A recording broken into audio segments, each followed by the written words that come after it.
Simple and tasty tomato rice ఎలా చేయాలో చూసేద్దామా.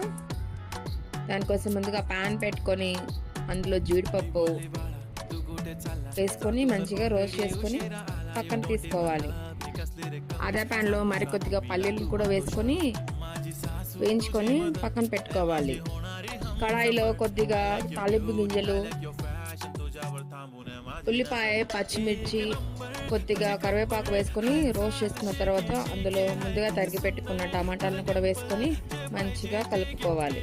ఆ తర్వాత తగినంత ఉప్పు వేసుకొని వాటిని కొద్దిసేపు మెత్తగా అవ్వనివ్వాలి. ఆ తర్వాత తగినంత పసుపు వేసుకొని మరి కొద్దిసేపు రోస్ట్ చేసుకోవాలి.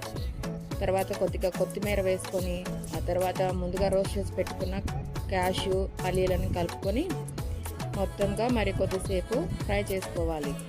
ఫ్రై చేసిన మిశ్రమాన్ని మనం ముందుగానే కుక్ చేసి పెట్టుకున్న రైస్లో వేసుకొని మిక్స్ చేసుకుంటే యమ్మీ యమ్మీ టమాటా రైస్ రెడీ. చాలా సింపుల్గా చేసుకోవచ్చు, త్వరగా అయిపోతుంది. Please do like, share, subscribe.